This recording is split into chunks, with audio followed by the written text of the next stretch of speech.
ಕಾಂಗ್ರೆಸ್ ಮುಖಂಡನ ಮಕ್ಕಳಿಂದ ಪಿಎಸ್ಐ ಮೇಲೆ ಹಲ್ಲೆ ಕೇಸ್ನ ವಿಚಾರಕ್ಕೆ ಸಂಬಂಧಪಟ್ಟಂತೆ ಪಿಎಸ್ಐ ಗಾಯತ್ರಿಯ ಮೇಲೆ ಹಲ್ಲೆ ಮಾಡಿದವರ ವಿರುದ್ಧ ಕ್ರಮಕ್ಕೆ ಪಟ್ಟು ಹಿಡಿಯುವಂತ ಕೆಲಸ ಆಗ್ತಾ ಇದೆ, ಆಗಲೇಬೇಕು. ಆಯು ಪೈಲ್ವಾನ್ ಮಕ್ಕಳ ವಿರುದ್ಧ ಬಿಜೆಪಿ ಕಾಂಗ್ರೆಸ್ಸಿಗರು ಕೆಂಡ ಕಾರ್ತಾ ಇದ್ದಾರೆ. ಹಸನ್ ಹುಸೇನ್ ವಿರುದ್ಧ ಕಠಿಣ ಕ್ರಮ ತಗೋಬೇಕು ಅಂತ ಹೇಳಿ ಆಗ್ರಹಿಸ್ತಾ ಇದ್ದಾರೆ. ಸ್ವತಃ ಎಸ್ ಮಲ್ಲಿಕಾರ್ಜುನ್ ಆಗ್ರಹಿಸಿದ್ದಾರೆ. ಬಿಜೆಪಿಯಿಂದಲೂ ಸರ್ಕಾರ ಜಿಲ್ಲಾಡಳಿತದ ವಿರುದ್ಧ ಸಮರಕ್ಕೆ ಸಿದ್ಧತೆಗಳಾಗ್ತಾ ಇದೆ. ಯಾವನೋ ಕಾಂಗ್ರೆಸ್ನ ಮುಖಂಡರಂತೆ ಅವರ ಮಕ್ಕಳಂತೆ ಪಿಎಸ್ಐ ಮೇಲೆ ಹಲ್ಲೆ ಮಾಡೋದಂತೆ. ನೋಡಿ, ನಮ್ಮ ರಾಜ್ಯದಲ್ಲಿ ಕಾನೂನು ಸುವ್ಯವಸ್ಥೆ ಯಾವ ಲೆಕ್ಕಕ್ಕೆ ಬಂದಿದೆ ಅಂತಂದ್ರೆ, ಪೊಲೀಸರೇನಾದ್ರೂ ಪ್ರಶ್ನೆ ಮಾಡಕ್ ಹೋದ್ರೆ ಅವ್ರು ಹೊಡೆಸ್ಕೊಂಡ್ಬರ್ಬೇಕು. ರಾಜಕಾರಣಿಗಳು ಈ ರೀತಿ ಪೊಲೀಸರನ್ನ ನಡೆಸ್ಕೋತಾ ಇದ್ದಾರೆ. ಕಾಂಗ್ರೆಸ್ನ ಮುಖಂಡರ ಮಕ್ಕಳು, ಕಾಂಗ್ರೆಸ್ನವರು ಇದನ್ನ ದಯಮಾಡಿ ನಿಮ್ಮ ಕಣ್ಣು ತೆರೆದು ನೋಡಿ ಯಾವ ಲೆಕ್ಕಕ್ಕೆ ಬಂದಿದೆ ನಿಮ್ಮ ಆಡಳಿತ ಅಂತ ಹೇಳಿ. ನೋಡಿ, ಪಿಎಸ್ಐ ಲೇಡಿ ಹೆಣ್ಮಗಳು ತಮ್ಮ ಕೆಲಸಕ್ಕೆ ಅಂತ ಹೋಗಿದಾರವರು, ಅವರನ್ನೇ ಎಳೆದಾಡೋದ. ಕಾಂಗ್ರೆಸ್ ಅಧಿಕಾರಕ್ಕಿದೆ, ಕಾಂಗ್ರೆಸ್ನ ಮುಖಂಡರ ಮಕ್ಕಳಂತೆ ಇವರು. ಇವ್ರಿಗೇನು ಅಂತಂದ್ರೆ, ನಮ್ಮದೇ ಸರ್ಕಾರ ಇದೆ, ನಮ್ಮ ನಾಯಕರೇ ಅಧಿಕಾರದಲ್ಲಿದ್ದಾರೆ, ಯಾರು ಏನು ಮಾಡ್ಕೊಳಕ್ಕಾಗಲ್ಲ ಅನ್ನೋ ಭ್ರಮೆಯಲ್ಲಿದ್ದಾರೆ. ಇಂಥವರ ಭ್ರಮೆ ಬಿಡಿಸುವಂತ, ಚಳಿ ಬಿಡಿಸುವಂತ ಕೆಲಸ ಆಗಲೇಬೇಕು. ಇಲ್ಲ ಅಂದ್ರೆ ಪೊಲೀಸರು ಹೋದಲ್ಲಿ ಬಂದಲ್ಲಿ ಹೊಡೆಸ್ಕೊಳ್ಳುವಂತ ಪರಿಸ್ಥಿತಿ ಬರುತ್ತೆ. ಹಸನ್ ಹುಸೇನ್ ಗಡಿಪಾರು ಮಾಡುವಂತೆ ಬಿಜೆಪಿ ಪಟ್ಟು ಹಿಡಿದಿದೆ. ಈ ಹಿಂದೆ ರೌಡಿ ಶೀಟರ್ ಪಟ್ಟಿಯಲ್ಲಿದ್ದದ್ದು ಈ ಹಸನ್ ಮತ್ತು ಹುಸೇನ್. ಕಾಂಗ್ರೆಸ್ ಸರ್ಕಾರ ಅಧಿಕಾರಕ್ಕೆ ಬಂದ ಬಳಿಕ ಒಬ್ಬನಿಗೆ ರಿಲೀಫ್. ಹಸನ್ನನ್ನ ರೌಡಿ ಶೀಟರ್ ಲಿಸ್ಟ್ ಇಂದ ಪೊಲೀಸರು ಕೈ ಬಿಟ್ಟಿದ್ರು. ಈಗ ಮತ್ತೆ ಅವರು ಬಾಲ ಬಿಸ್ತಾ ಇದ್ದಾರೆ. ಹಸನ್ ಹುಸೇನ್ ಕಾಂಗ್ರೆಸ್ ಮುಖಂಡರಂತೆ, ಇವರು ಕಾಂಗ್ರೆಸ್ ಮುಖಂಡನ ಮಕ್ಕಳಂತೆ. ಕಾಂಗ್ರೆಸ್ ಅಧಿಕಾರಕ್ಕೆ ಬಂದ ಮೇಲೆ ಇವರಿಗೆ ರಿಲೀಫ್. ಹಿಂಗಾಗಿ ಇವರು ಈ ರೀತಿ ಮೆರೆದಾಡ್ತಾ ಇರೋದು, ಉರಿದಾಡ್ತಾ ಇರೋದು. ಇಂಥವ್ರನ್ನೆಲ್ಲ ಯಾಕೆ ಸಹಿಸ್ಕೋಬೇಕು ಸಮಾಜ? ಯಾಕೆ ಸಹಿಸ್ಕೋಬೇಕು ಇಲಾಖೆ? ಯಾಕೆ ಸಹಿಸ್ಕೋಬೇಕು ಸರ್ಕಾರ? ಏನ್ ಗನಂದಾರಿ ಕೆಲಸ ಮಾಡ್ತಿದ್ದಾರೆ ಅಂತ ಇವ್ರನ್ನ ವಹಿಸ್ಕೋತೀರಿ ನೀವು? ಪೊಲೀಸರು ತಮ್ಮ ಕರ್ತವ್ಯಕ್ಕೆ ಅಂತ ಮನೆಗೆ ಹೋಗಿದ್ದು, ಅಲ್ಲಿ ನಿಮಗೆ ವಿರೋಧಿಸುವಂತ ಲೆಕ್ಕಾಚಾರ ಇತ್ತು ಅಂತಂದ್ರೆ ಅದಕ್ಕೂ ಕೂಡ ರೀತಿ ರಿವಾಜ್ ಇದೆ. ಈ ರೀತಿ ಒಬ್ಬ ಮಹಿಳಾ ಪಿಎಸ್ಐ ಅನ್ನ ತಳ್ಳಾಡೋದು, ನೂಕಾಡೋದು, ಅವ್ರ ಮೇಲೇನೆ ಹಲ್ಲೆ ಮಾಡೋದು ಎಲ್ಲಿಗೆ ಬಂದು ನಿಂತಿದೆ ಅಂತ ನಮ್ಮ ಕಾನೂನು ಸುವ್ಯವಸ್ಥೆ. ಮೇಲಿಂದ ಮೇಲೆ ರೋಡ್ ರೇಸ್ ಪ್ರಕರಣಗಳಾಗ್ತಾ ಇದೆ, ಲಾಂಗು ಮಚ್ಚುಗಳಿಂದ ಹೊಡೆದಾಡ್ತಾ ಇದ್ದಾರೆ. ತಂಪಾಡಿಗೆ ತಾವು ನಡ್ಕೊಂಡು ಹೋಗೋರನ್ನ ಬಂದು ಹೊಡೆಯುವಂತ ಕೆಲಸ ಆಗ್ತಾ ಇದೆ. ಪೊಲೀಸ್ನವರು ಅಂತವನ್ನ ತಡೆಯೋದಕ್ಕೆ ಹೋದ್ರೆ ಅವ್ರನ್ನೂ ಹೊಡೆಯುವಂತ ಕೆಲಸ ಆಗ್ತಾ ಇದೆ. ಒಂದ ಎರಡ ಇವೆಲ್ಲವನ್ನೂ ಕೂಡ ಸರ್ಕಾರ ಗಮನಿಸಬೇಕು. ಎಸ್ಪೆಷಲಿ ಗೃಹ ಇಲಾಖೆ ಇಂಥವ್ರನ್ನ ಯಾಕೆ ಒದ್ದು ಎಳ್ಕೊಂಡ್ಬರಬಾರದು? ಪೊಲೀಸ್ ಇಲಾಖೆಯ ಬಗ್ಗೆ ಯಾವ ರೀತಿ ಸಂದೇಶ ಹೋಗುತ್ತೆ ಸಮಾಜಕ್ಕೆ, ಅದನ್ನು ಕೂಡ ಗಮನಿಸಬೇಕು. ನೋಡಿ, ಇಲ್ಲಿ ದೃಶ್ಯಗಳಲ್ಲಿ ನೋಡಿ.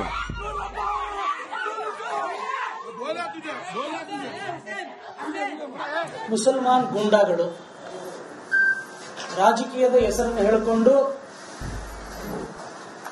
ಪ್ರಜಾಪ್ರಭುತ್ವಕ್ಕೆ ಪ್ರಶ್ನೆ ಮಾಡುವ ರೀತಿಯಲ್ಲಿ ಇಡೀ ಸಮಾಜಕ್ಕೆ ರಕ್ಷಣೆ ಕೊಡುವಂತ ಪೊಲೀಸ್ ಇಲಾಖೆಗೆ ಹಲ್ಲೆ ಮಾಡಲಿಕ್ಕೆ ಹೋಗಿದ್ದಾರೆ. ಈ ವಿಚಾರ ಆಗಿದ್ದಕ್ಕೆ ಕಾರಣ ಏನು ಅಂದ್ರೆ, ಇದು ಇವತ್ತು ನಿನ್ನೆಯ ಕೂಸಲ್ಲ.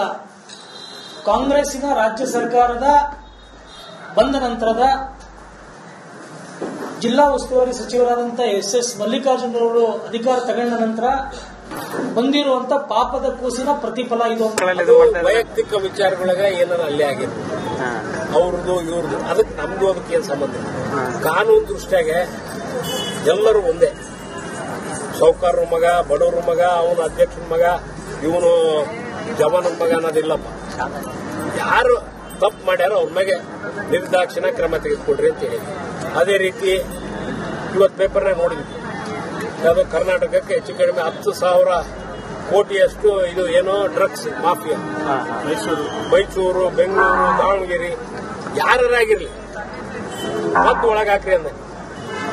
ಆದ್ರೆ ಅಧಿಕಾರಿಗಳಿಗೂ ಹೇಳಿದ್ರು, ನೀವು ಏನು ಕಾನೂನು ಪ್ರಕಾರ ಏನು ಅವರು ತೆಗೆದುಕೊಳ್ಬೇಕು ಎನ್ಕ್ವೈರಿ ಮಾಡ್ರಿ, ಅದ್ರ ಬಗ್ಗೆ ಅವರು ಯಾರ ಇನ್ಫ್ಲೂಯೆನ್ಸ್ ಇಲ್ಲ, ಏನೇ. ಶೀಟರ್ ಪಟ್ಟಿಯಲ್ಲಿದ್ದದ್ದು ಈ ಹಸನ್ ಮತ್ತು ಹುಸೇನ್. ಕಾಂಗ್ರೆಸ್ ಸರ್ಕಾರ ಅಧಿಕಾರಕ್ಕೆ ಬಂದ ಬಳಿಕ ಒಬ್ಬನಿಗೆ ರಿಲೀಫ್. ಹಸನ್ನನ್ನ ರೌಡಿ ಶೀಟರ್ ಲಿಸ್ಟ್ ಇಂದ ಪೊಲೀಸರು ಕೈ ಬಿಟ್ಟಿದ್ರು. ಈಗ ಮತ್ತೆ ಅವರು ಬಾಲ ಬಿಸ್ತಾ ಇದ್ದಾರೆ. ಹಸನ್ ಹುಸೇನ್ ಕಾಂಗ್ರೆಸ್ ಮುಖಂಡರಂತೆ, ಇವರು ಕಾಂಗ್ರೆಸ್ ಮುಖಂಡನ ಮಕ್ಕಳಂತೆ. ಕಾಂಗ್ರೆಸ್ ಅಧಿಕಾರಕ್ಕೆ ಬಂದ ಮೇಲೆ ಇವರಿಗೆ ರಿಲೀಫ್. ಹಿಂಗಾಗಿ ಇವರು ಈ ರೀತಿ ಮೆರೆದಾಡ್ತಾ ಇರೋದು, ಉರಿದಾಡ್ತಾ ಇರೋದು. ಇಂಥವ್ರನ್ನೆಲ್ಲ ಯಾಕೆ ಸಹಿಸ್ಕೋಬೇಕು ಸಮಾಜ? ಯಾಕೆ ಸಹಿಸ್ಕೋಬೇಕು ಇಲಾಖೆ? ಯಾಕೆ ಸಹಿಸ್ಕೋಬೇಕು ಸರ್ಕಾರ? ಏನ್ ಗನಂದಾರಿ ಕೆಲಸ ಮಾಡ್ತಿದ್ದಾರೆ ಅಂತ ಇವ್ರನ್ನ ವಹಿಸ್ಕೋತೀರಿ ನೀವು?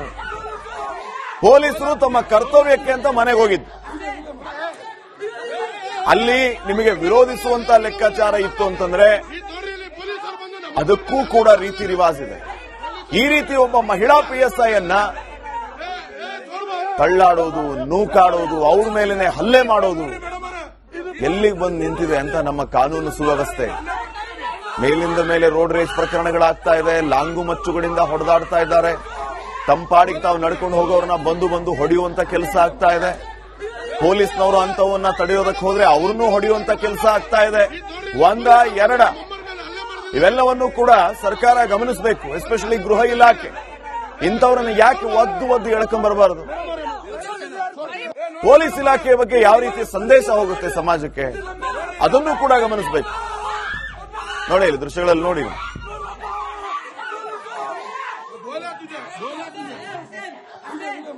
ಮುಸಲ್ಮಾನ್ ಗೂಂಡಾಗಳು ರಾಜಕೀಯದ ಹೆಸರನ್ನು ಹೇಳಿಕೊಂಡು ಪ್ರಜಾಪ್ರಭುತ್ವಕ್ಕೆ ಪ್ರಶ್ನೆ ಮಾಡುವ ರೀತಿಯಲ್ಲಿ ಇಡೀ ಸಮಾಜಕ್ಕೆ ರಕ್ಷಣೆ ಕೊಡುವಂತ ಪೊಲೀಸ್ ಇಲಾಖೆಗೆ ಹಲ್ಲೆ ಮಾಡಲಿಕ್ಕೆ ಹೋಗಿದ್ದಾರೆ. ಈ ವಿಚಾರ ಆಗಿದ್ದಕ್ಕೆ ಕಾರಣ ಏನು ಅಂದ್ರೆ, ಇದು ಇವತ್ತು ನಿನ್ನೆಯ ಕೂಸಲ್ಲ. ಕಾಂಗ್ರೆಸ್ಸಿನ ರಾಜ್ಯ ಸರ್ಕಾರದ ಬಂದ ನಂತರದ ಜಿಲ್ಲಾ ಉಸ್ತುವಾರಿ ಸಚಿವರಾದಂತಹ SS ಮಲ್ಲಿಕಾರ್ಜುನ್ ಅವರು ಅಧಿಕಾರ ತಗೊಂಡ ನಂತರ ಬಂದಿರುವಂತ ಪಾಪದ ಕೂಸಿನ ಪ್ರತಿಫಲ ಇದು. ವೈಯಕ್ತಿಕ ವಿಚಾರಗಳಿಗೆ ಏನಾರ ಅಲ್ಲೇ ಆಗಿತ್ತು, ಅವ್ರದ್ದು ಇವ್ರದ್ದು, ಅದಕ್ಕೆ ನಮ್ದು ಅದಕ್ಕೆ ಏನ್ ಸಂಬಂಧ ಇಲ್ಲ. ಕಾನೂನು ದೃಷ್ಟಿಯಾಗ ಎಲ್ಲರೂ ಒಂದೇ. ಸೌಕರ್ಯರ ಮಗ, ಬಡವ್ರ ಮಗ, ಅವನು ಅಧ್ಯಕ್ಷರ ಮಗ, ಇವನು ಜವಾನನ ಮಗ ಅನ್ನೋದಿಲ್ಲಪ್ಪ. ಯಾರು ತಪ್ಪು ಮಾಡ್ಯಾರೋ ಅವ್ರ ಮೇಲೆ ನಿರ್ದಾಕ್ಷಿಣ ಕ್ರಮ ತೆಗೆದುಕೊಡ್ರಿ ಅಂತ ಹೇಳಿ.